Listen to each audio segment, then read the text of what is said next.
Hello guys, welcome to I exam B. This is Himani. So guys, हमारी already MP RO की videos आ चुकी हैं। उसी वीडियो सीरीज को कंटिन्यू करते हुए हमारी जो पहले वीडियोस आई थी उस पर काफ़ी अच्छा रेस्पॉन्स रहा। तो उसी सीरीज को कंटिन्यू करते हुए आज हम आपके लिए जो क्वेश्चंस लेकर आए हैं that is from soil science and plant nutrition, है ना। तो इस वीडियो में हम डिस्कस करने वाले हैं सॉइल्स ऑफ एमपी में कौन कौन सी सॉइल जो होती हैं वो मिलती हैं, कितना एरिया है वो हम इस वीडियो में डिस्कस करेंगे। And next is mineral nutrition, है ना। तो आप कोई भी एग्जाम देखेंगे तो उस एग्जाम में क्या होता है, मिनरल न्यूट्रिशन का बहुत अच्छा खासा वेटेज रहता है। तो इन्हीं दो टॉपिक्स को आज हम इस वीडियो में कवर करेंगे। इससे मैं आपके लिए जो क्वेश्चंस लेकर आई हूँ, पिछली बार मैं आपके लिए क्या लेकर आई थी, डिफरेंट डिफरेंट स्टेट एग्रीकल्चर जो एग्जाम्स होते हैं उनसे मैं आपके लिए क्वेश्चन लेकर आई थी। इस बार भी मैं आपके लिए बहुत सारे ऐसे ही मिक्स क्वेश्चंस लेकर आई हूँ डिफरेंट डिफरेंट एग्जाम्स में जो पूछे जाते हैं और जो पूछे जा चुके हैं, ठीक है। तो इन क्वेश्चंस को आज हम डिस्कस करने वाले हैं जो आपके आने वाले एमपीआरए के एग्जाम के लिए भी बहुत ज़्यादा इंपॉर्टेंट होने वाले हैं। सो स्टार्ट करते हैं। पहला क्वेश्चन है आपका, diagnosis and recommendation integrated system approach was provided by, है ना। तो आपसे पूछा गया है ड्रिस अप्रोच के बारे में। तो पहले जान लेते हैं ड्रिस अप्रोच क्या होती है। एक्चुअली जो ड्रिस अप्रोच होती है, ड्रिस का मतलब होता है इसमें हम क्या करते हैं, प्लांट टिश्यू का एनालिसिस किया जाता है to consider the neutron concentration, ठीक है। तो उसमें कितना न्यूट्रन कॉन्सेंट्रेशन है उसको जानने के लिए क्या किया जाता है, प्लांट टिश्यू एनालिसिस किया जाता है। ये है आपकी ड्रिस अप्रोच। अब इसमें जो आपके पास ऑप्शन दिए गए हैं तो ये है मिस्टर लेक, ब्यूफिल्स, लाइबिग, लियाबिग, जिसे जो भी आप कहना चाहें, और वॉलेस, है ना। तो आपके पास ये चार ऑप्शन है। अब इसमें से आपका करेक्ट आंसर कौन सा हो जाता है। मिस्टर लेक इक्वेशन हम ऑलरेडी डिस्कस कर चुके हैं। ये क्या है, लास्ट वीडियो हमने डिस्कस की थी, एक मैथमेटिकल इक्वेशन है। ब्यूफिल्स इसका करेक्ट आंसर है कि इन्होंने क्या दी थी, ड्रिस अप्रोच दी थी। जस्टिस वॉन लियाबिग इन्होंने क्या दिया था, लॉ ऑफ मिनिमम दिया था कि अगर आप अदर फैक्टर्स को क्या करें, कांस्टेंट कर लें तो आपका जो एक लिमिटिंग फैक्टर होगा उसकी वजह से क्या होगा, इम्पैक्ट किस पर दिखेगा, यील्ड पे दिखेगा, ठीक है। तो ये है आपका पहला क्वेश्चन जिसका करेक्ट आंसर हो जाएगा आपका ब्यूफिल्स और सेकंड ऑप्शन, ठीक है। अब नेक्स्ट क्वेश्चन है, देखिए सबसे पहले हम जान लेते हैं मृदा अपर्दन या मृदा क्षरण के बारे में, है ना। तो ये होता है आपका सॉइल लॉस या सॉइल इरोजन आप जिसे कहते हैं। तो जो सॉइल होती है वो अपनी जगह से डिटैच होती है, डिस्प्लेस होती है, मतलब डिटैच होती है और उसका ट्रांसपोर्टेशन होता है। इस तरह से क्या होती है, आपकी जो सॉइल होती है वो सॉइल लॉस हो जाती है, टॉप फर्टाइल सॉइल हमारी लॉस हो जाती है। अब उसके लिए क्या है, उसको मेजर करने के लिए एक इक्वेशन लेकर आए हैं हम उसको। तो इक्वेशन क्या है, यूनिवर्सल सॉइल लॉस इक्वेशन है ये, जिसमें बोला गया है आर, ये कौन सी होती है, आर के एल एस सी पी, है ना। तो आर के एल एस सी पी में कौन कौन से फैक्टर्स हैं ये भी देख लेते हैं कि आर क्या स्टैंड करता है, के क्या है, एल। तो हमारे पास है 6 फैक्टर, है ना। हमसे पूछा गया है के क्या है। तो देखिए ये क्वेश्चन भी बहुत बार पूछा जाता है, तो आइए डिस्कस करते हैं। आर होता है आपका रन ऑफ या फिर आपका जो रेनफॉल फैक्टर होता है वो होता है आपका आर। के मीन्स होता है इरोडेबिलिटी फैक्टर, ओके। एल होता है आपका स्लोप लेंथ। एस होता है कि आपका स्लोप जो है, ढलान जो है वो कितना स्टीप है, ओके। तो ये हो गया स्लोप। सी होता है आपका क्रॉप कवर या जो आपका क्या होता है, क्रॉप मैनेजमेंट फैक्टर होता है, ठीक है। और आपका पी मीन्स होता है जो अदर सपोर्टिंग प्रैक्टिसेस हैं, तो वो किस में आती है, टेरेसिंग हो गई, ये सब आपकी आती है पी में, ओके। तो अब आपसे पूछा गया है के क्या है, ओके। सो हमारे पास देखिए सेकंड ऑप्शन में क्या है, स्लोप लेंथ, ये क्या हो जाएगा एल। क्रॉप मैनेजमेंट फैक्टर ये क्या हो जाएगा, ये हो जाएगा आपका सी, है ना। और रेनफॉल फैक्टर ये हो जाएगा आपका आर। अब आपसे पूछा है के, तो के क्या हो जाएगा, फर्स्ट ऑप्शन करेक्ट हो जाएगा।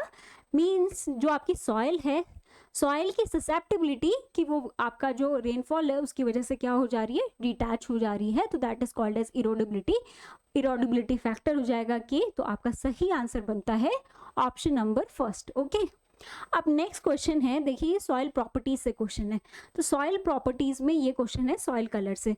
सॉइल कलर को हम यूजुअली मेजर करते हैं किससे, मुनसिल कलर चार्ट से इसे कंपेयर किया जाता है ना। तो इसके 3 फैक्टर्स होते हैं, वो होता है आपका ह्यू, वैल्यू एंड क्रोमा। ह्यू होता है आपका डोमिनेंट कलर, ओके। तो जो डोमिनेंट कलर है जैसे कि हो गया आपका रेड, येलो, ओके, तो ये हो गया आपका ह्यू। जब हम वैल्यू की बात करते हैं इसका मतलब क्या होता है, on the scale of 0 to 10 ये होता है आपका lightness of sorry intensity of lightness and darkness. Chroma की जब बात करते हैं तो क्रोमा का मतलब क्या होता है, प्योरिटी से। ओके, तो कलर की प्योरिटी को डिटरमाइन करने के लिए क्या होता है, क्रोमा होता है।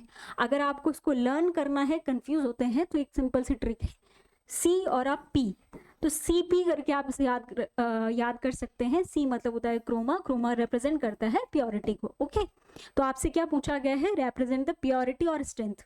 तो प्योरिटी ऑफ स्ट्रेंथ किससे रिप्रेजेंट होती है, क्रोमा से। तो इस क्वेश्चन का करेक्ट आंसर हो जाएगा आपका थर्ड ऑप्शन।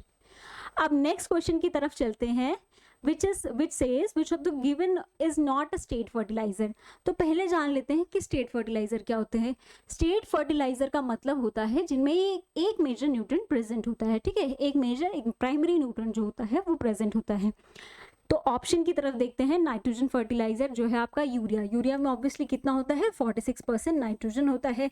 नाइट्रोजन आपका एक मेजर न्यूट्रिएंट है। ओके, या प्राइमरी न्यूट्रिएंट है। पोटाश फर्टिलाइजर जो है आपका एमओपी, एमओपी हो गया KCl, जिसमें अप्रॉक्सीमेट कंसंट्रेशन कितना होता है, 60% के अराउंड होता है। ओके, FYM की बात करेंगे तो ये कितना होता है, 0.5%, 0.25% एंड 0.5%। ओके, तो ये क्या हो गया आपका NPK।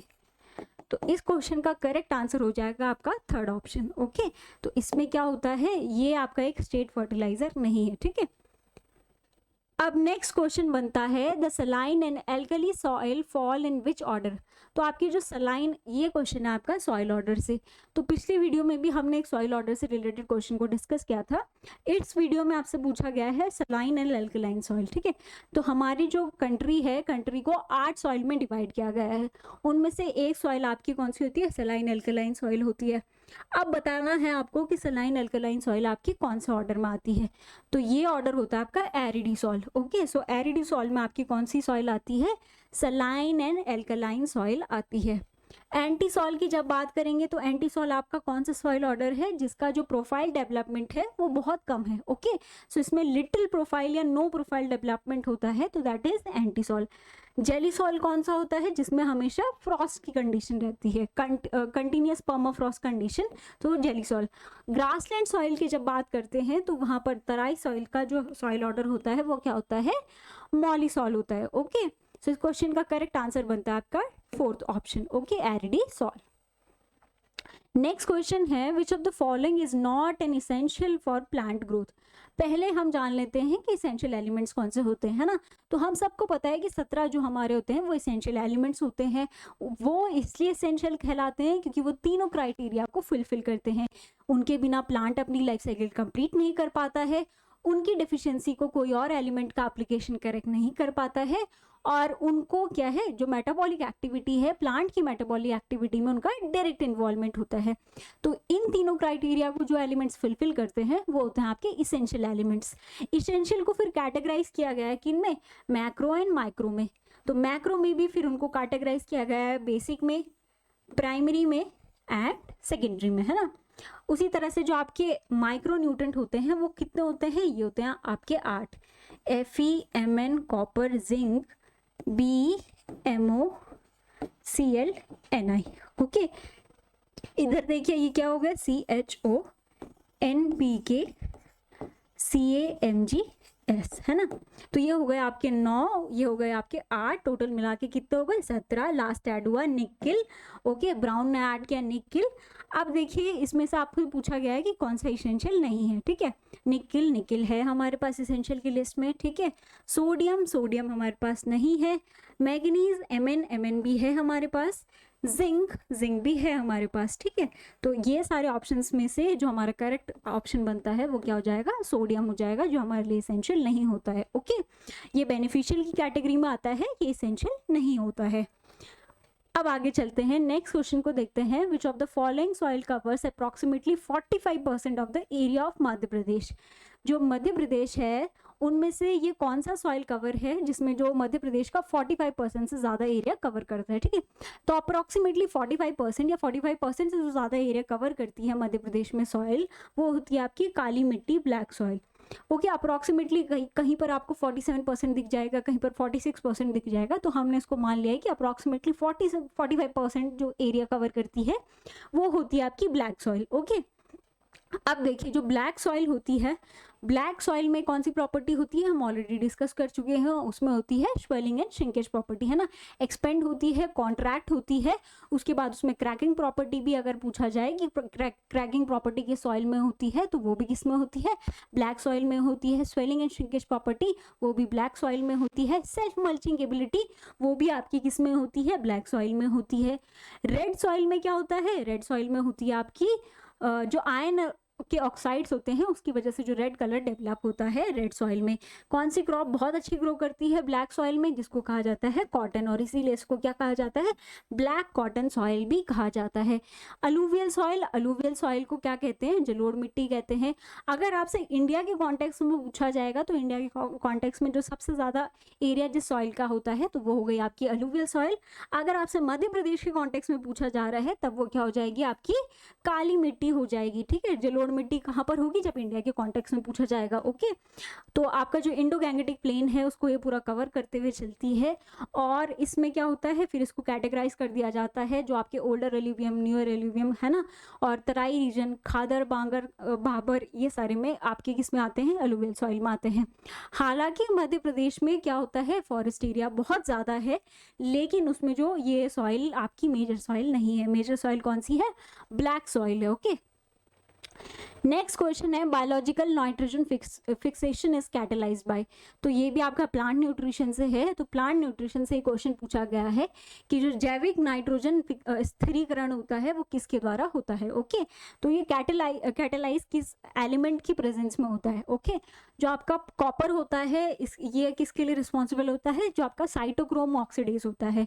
जिंक अगर आप बोलते हैं जो आपके हार्मोन्स होते हैं तो IAA, तो इसमें क्या होता है, जिंक इन्वॉल्वमेंट होता है। निकिल, निकिल किस में इन्वॉल्वमेंट होता है, इसका होता है यूरिया हाइड्रोलिसिस में, ओके। और मॉलिबेडनम, मॉलिबेडनम आपका यहाँ पर इन्वॉल्व होता है। तो करेक्ट आंसर क्या हो जाएगा, मॉलिबेडनम आपका करेक्ट आंसर हो जाएगा। अब देखिए नेक्स्ट क्वेश्चन है displacement of upper layer of soil from one place to another and is a form of soil degradation. तो ये क्या है, डिग्रेडेशन की एक फॉर्म है, और उसमें क्या हो रहा है, डिस्प्लेसमेंट हो रहा है, कहाँ से, अपर लेयर से लोअर लेयर में। जैसा कि हम डिस्कस कर चुके हैं, तो क्या हो रहा है, डिस्प्लेसमेंट हो रहा है सॉइल का, ओके। तो ये सॉइल फर्टिलिटी है। सॉइल फर्टिलिटी का मतलब क्या होता है कि सॉइल की इनहेरेंट कैपेसिटी की वो जो न्यूट्रिएंट सप्लाई कर रही है प्लांट को, वो ने अवेलेबल फॉर्म में न्यूट्रिएंट को अवेलेबल करवाए प्लांट को, ठीक है। तो ये हो गया आपकी फर्टिलिटी। पोरोसिटी का मतलब क्या हो गया कि कितने पोर्स जो है वो प्रेजेंट है, ओके। तो चाहे वो मैक्रो है, माइक्रो पोर्स है। सॉइल इरोजन का मतलब क्या होगा, ये काइंड ऑफ डिग्रेडेशन है, जिसको आप क्या कहते हैं, अपरदन कहते हैं, क्षरण कहते हैं, ठीक है। तो इसमें क्या होती है, जो सॉइल होती है टॉप फर्टाइल लेयर हमारी लॉस हो जाती है, ओके। फिर इसमें जो एजेंट्स इन्वॉल्व होते हैं वो अलग अलग एजेंट्स है, वेदर इट इज एयर और फिर वाटर, ठीक है। बाकी ह्यूमंस का भी इसमें इन्वॉल्वमेंट होता है। सॉइल प्रोडक्टिविटी, देखिए दो चीज़ें होती हैं। अब यहाँ पर दो चीज़ों को जान लीजिए कि फर्टिलिटी क्या होती है और प्रोडक्टिविटी क्या होती है। फर्टिलिटी का मतलब क्या होता है कि सॉइल की इनहेरेंट कैपेसिटी होती है वो, कि वो प्लांट को न्यूट्रिएंट को सप्लाई कर रही है। लेकिन सॉइल की प्रोडक्टिविटी को हम कब कहते हैं कि कोई भी सॉइल प्रोडक्टिव तब होती है जब हम उसको किससे कंपेयर करते हैं, यील्ड में। अब जरूरी नहीं कि जो सॉइल फर्टाइल हो वो सॉइल प्रोडक्टिव भी हो। सॉइल प्रोडक्टिविटी में apart from soil fertility other factors भी इन्वॉल्व होते हैं, ठीक है। तो सॉइल प्रोडक्टिव है, सॉइल फर्टाइल है, ज़रूरी नहीं है कि वो सॉइल प्रोडक्टिव भी हो, क्योंकि प्रोडक्टिविटी में अदर फैक्टर्स भी इन्वॉल्व होते हैं। अब आगे चलते हैं। नेक्स्ट क्वेश्चन है addition of the following material make it impossible to take good crop in sodic soil. किस सॉइल की बात की गई है, सोडिक सॉइल की बात की गई है, ठीक है। तो यहाँ पर क्या होगा, देखिए सोडिक सॉइल की बात की गई है, मतलब सोडियम का कॉन्सेंट्रेशन ज़्यादा होगा, है ना। तो सोडियम का कॉन्सेंट्रेशन ज़्यादा होगा। अब हमारे पास जो अमेलोरेंट्स हैं वो देखिए क्या क्या हैं। पहला है आपके पास जिप्सम। जिप्सम में मेजर सोर्स क्या होगा, कैल्शियम, है ना।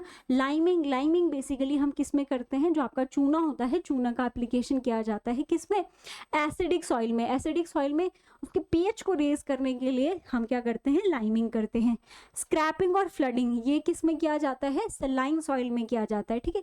तो जो सॉल्ट होता है सॉल्ट को हम स्क्रैप कर देते हैं, या वो सॉल्ट में हम क्या करते हैं, फ्लडिंग करते हैं, तो उससे क्या होती है, लीचिंग हो जाती है। ठीक है, तो फ्लडिंग, लीचिंग, ये क्या होते हैं, मेथड्स होते हैं जिसमें हम ये डिस्कस करते हैं। ओके, फिर आपसे पूछा गया था सोडिक सॉइल में, तो हम यहाँ पर कौन सा मेलरेंट इस्तेमाल करते हैं, ये हो गया आपका जिप्सम।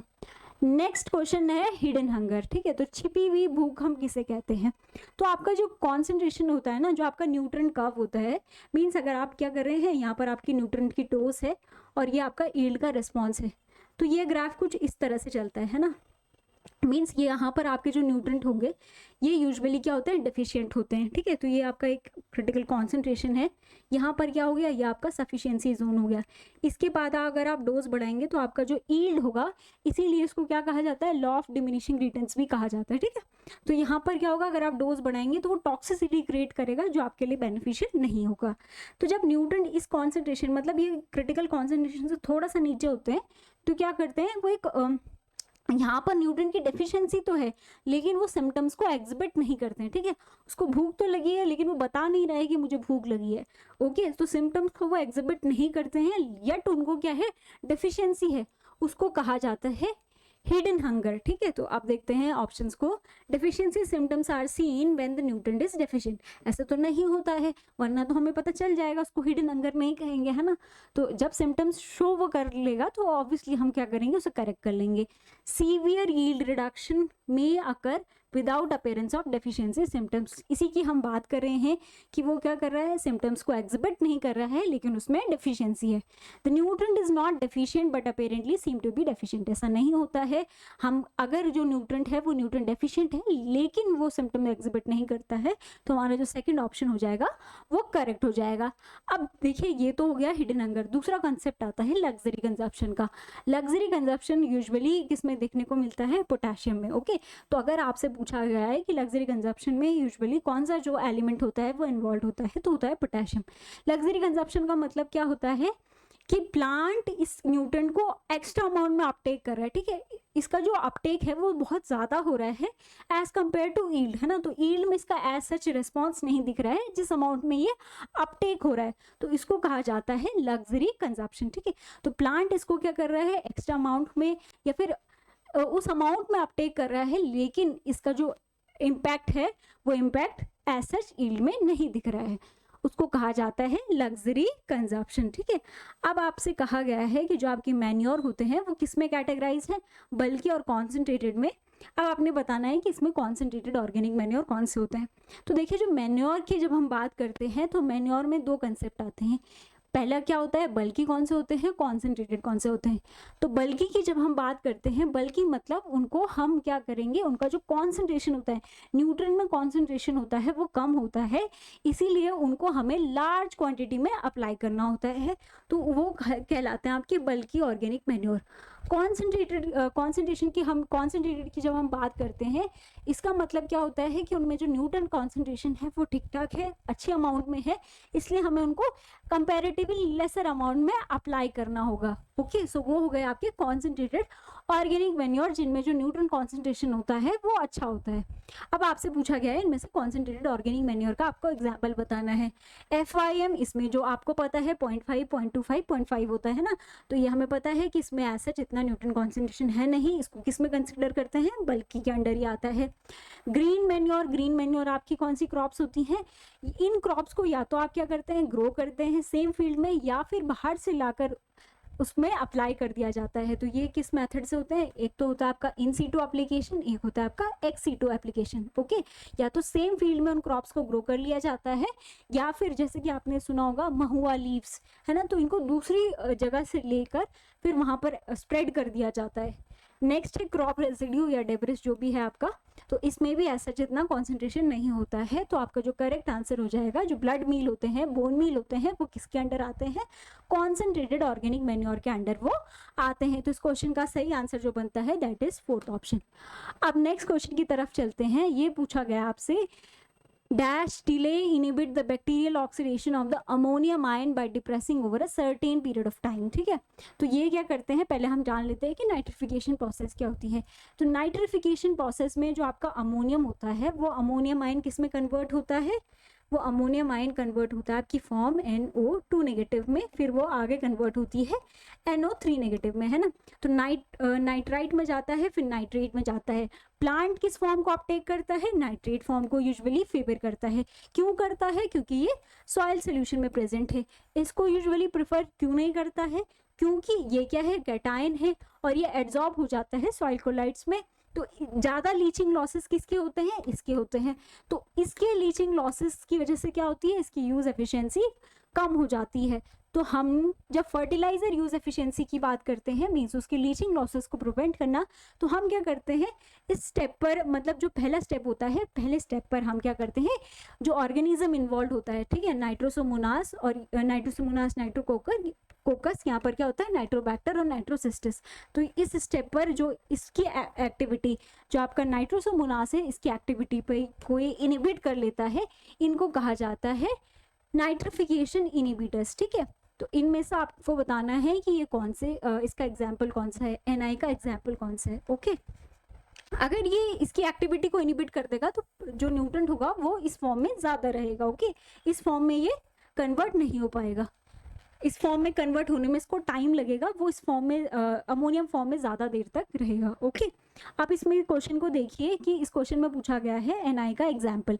सो NI का एग्जाम्पल हो जाता है आपका answer. So answer will be correct answer. जो आपके यूरिया सुपर ग्रैनुअल्स होते हैं या सल्फर कोटेड यूरिया होते हैं, ये होते हैं आपके स्लो रिलीज फर्टिलाइजर, ठीक है। तो इनको क्या कहा जाता है? स्लो रिलीज फर्टिलाइजर्स, ठीक है। तो इसमें जो न्यूट्रंट होते हैं वो होते हैं स्लोली रिलीज होते हैं। और जो आपका नाइट्रिफिकेशन इनिबिटर होता है उसमें क्या होता है, इसमें क्या की जाती है? कोटिंग कर दी जाती है। देखिए जो स्लो रिलीज होते हैं इनमें क्या की जाती है? कोटिंग कर दी जाती है। जैसे आप देख रहे हैं सल्फर कोटेड यूरिया, तो यूरिया में सल्फर की कोटिंग कर दी गई है। उसी तरह से नीम कोटेड यूरिया होता है, तो कोटिंग कर दी जाती है, जिसकी वजह से क्या होता है? वो स्लोली रिलीज होता है। अब आपके लिए इम्पॉर्टेंट इन्फॉर्मेशन है, देखिए अब आपके पास बहुत कम टाइम बचा है। बहुत सारे स्टूडेंट के बीच में डाउट है कि एग्ज़ाम की डेट शिफ्ट होगी नहीं होगी। अगर आपकी एग्ज़ाम की डेट शिफ्ट होती है तो अच्छी बात है, नहीं होती है तो आपको पूरी तैयारी रखनी है। तो पूरी तैयारी, अभी आप मान के चलिए कि आपकी एग्ज़ाम की डेट 21 ही है, ओके। अभी तक कोई कंफर्मेशन नहीं आया है कि आपकी एग्ज़ाम की डेट शिफ्ट हुई है, तो इसलिए कोई भी डाउट में मत रहिए। अपनी तैयारी यहाँ तक मान के चलिए कि यहाँ तक हमको सब कुछ कंप्लीट करना है। तो 21 तारीख तक आपकी एग्ज़ाम डेट है, तो अपनी जो तैयारी है उसको मैक्सिमम इम्प्रूव कीजिए। किसकी मदद से? मॉक टेस्ट अटेम्प्ट कीजिए, ठीक है। तो हमारी साइट पे आपके लिए क्या है, फ्री में मॉक टेस्ट अवेलेबल है, एज वेल एज आपके लिए क्या है, प्रीवियस ईयर पेपर भी है। ऑलरेडी ये हमारी साइट पर इसका वीडियो अपलोडेड है, जिसमें पूरा का पूरा पेपर जो है वो एक्सप्लेन किया गया है, तो आप उसे भी ज़रूर चेक इन कर सकते हैं, चेकआउट कर सकते हैं, ठीक है। और आपके लिए फ्री मॉक टेस्ट भी हैं, इन मॉक टेस्ट को ज़रूर अटेम्प्ट कीजिए और देखिए आपकी जो तैयारी है वो तैयारी किस तरह से चल रही है। आगे के टॉपिक्स के लिए आप हमें कॉमेंट सेक्शन में सजेस्ट भी कर सकते हैं। So that's all for this video. Thank you for watching the video. Have a nice day ahead.